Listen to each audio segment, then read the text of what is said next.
ಓಂ ಗಂ ಗಣಪತಯೇ ನಮಃ.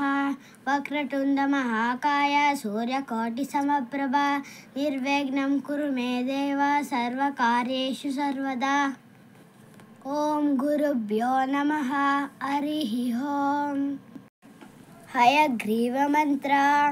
ಓಂ ಜ್ಞಾನಾನಂದಮಯಂ ದೇವಂ ನಿರ್ಮಲಸ್ಫಟಿಕಾಕೃತಿಂ ಆಧಾರಾಂ ಸರ್ವವಿದ್ಯಾನಾಂ ಓಂ ಹಯಗ್ರೀವ ಉಪಾಸ್ಮಯೇ.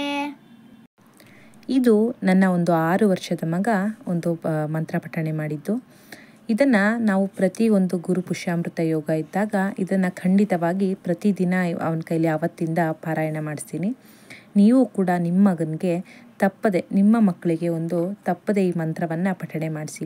ಇನ್ನು ಇದರ ವಿಶೇಷತೆ ಏನು ಅಂತ ಈ ವಿಡಿಯೋದಲ್ಲೇ ಹೇಳ್ತೀನಿ. ದಯವಿಟ್ಟು ಪೂರ್ತಿ ವಿಡಿಯೋನ ನೋಡಿ. ಜ್ಞಾನಾನಂದಮಯಂ ದೇವಂ. ಈ ಶ್ಲೋಕವು ಭಗವಾನ್ ಹಯಗ್ರೀವನಿಗೆ ಸಮರ್ಪಿತವಾದ ಶ್ಲೋಕ.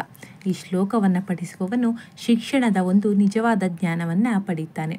ಹಾಗೆ ಅವನು ಅಧ್ಯಯನದಲ್ಲಿ ಉತ್ತಮ ಏಕಾಗ್ರತೆ ಮತ್ತು ಮಾತಿನಲ್ಲಿ ನಿರರ್ಗಳತೆ, ಚರ್ಚೆಗಳಲ್ಲಿ ಪಾಂಡಿತ್ಯ, ಶಬ್ದಕೋಶ ಮತ್ತು ಉತ್ತಮ ಜ್ಞಾಪಕ ಶಕ್ತಿಯನ್ನು ಹೊಂದುತ್ತಾನೆ.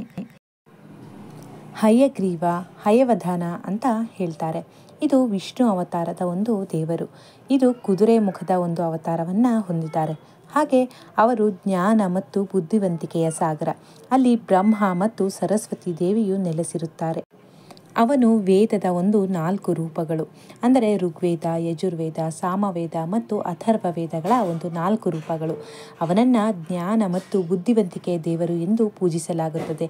ಶ್ರೀ ಸಾಕ್ಷಾತ್ ಸರಸ್ವತಿ ದೇವಿಗೆ ಜ್ಞಾನವನ್ನು ಕಲಿಸಿದವರು ಈ ಹಯಗ್ರೀವ ದೇವರು.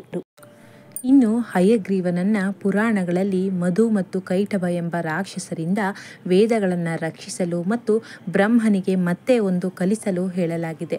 ಹಾಗಾಗಿ ಈ ಹಯಗ್ರೀವರು ಎಲ್ಲ ಜೀವಿಗಳನ್ನು ರಕ್ಷಿಸುತ್ತಾರೆ. ಹಾಗೆ ಅವನ ಅನುಗ್ರಹವಿಲ್ಲದೆ ನಾವು ಉತ್ತಮ ಜ್ಞಾನವನ್ನು ಪಡೆಯಲು ಖಂಡಿತ ಸಾಧ್ಯ ಇಲ್ಲ. ಶ್ರೀ ಮಹಾವಿಷ್ಣುವಿನ ಸಾಕಾರ ಮೂರ್ತಿಯಾದ ಹಯಗ್ರೀವ ಭಗವಂತನನ್ನು ನಾಳೆ ಧ್ಯಾನಿಸೋಣ. ನಾಳೆ ಫೆಬ್ರವರಿ 22ನೇ ತಾರೀಕು ಗುರುವಾರ, ಗುರು ಪುಷ್ಯ ನಕ್ಷತ್ರ ಇದೆ. ಹಾಗಾಗಿ ತಪ್ಪದೆ ನಿಮ್ಮ ಮಕ್ಕಳಿಗೆ ಈ ಸಮಯದಲ್ಲಿ ಹಯಗ್ರೀವ ಮಂತ್ರವನ್ನು ಪಾರಾಯಣ ಮಾಡಿಸಿ. ನಾಳೆಯಿಂದ ಸಂಕಲ್ಪ ಮಾಡಿ. ಇನ್ನು ಪರೀಕ್ಷೆಗಳು ಬರ್ತಾ ಇದೆ, ಮಕ್ಕಳಿಗೆ ಜ್ಞಾಪಕ ಶಕ್ತಿ ಇಂಪ್ರೂವ್ ಆಗಬೇಕು. ಹಾಗಾಗಿ ನಾಳೆಯಿಂದ ಚಿಕ್ಕ ಮಕ್ಕಳಿದ್ದರೂ ಸರಿ, ಅವರಿಗೂ ಕೂಡ ನಾಳೆಯಿಂದ ಬೆಳಗ್ಗೆ ಸ್ನಾನ ಮಾಡಿ ಸಂಕಲ್ಪ ಮಾಡಿಸಿ ಈ ಪ್ರಾರ್ಥನೆಯನ್ನು ಹೇಳಿಕೊಡಿ. ಮಕ್ಕಳು ದಿನ ಇದನ್ನು ಹೇಳೋಕ್ಕೆ ಹೇಳಿ. ಎಷ್ಟು ಅವರಲ್ಲಿ ವ್ಯತ್ಯಾಸ ಕಾಣುತ್ತೆ ಅಂತ ನೀವೇ ನೋಡಿ.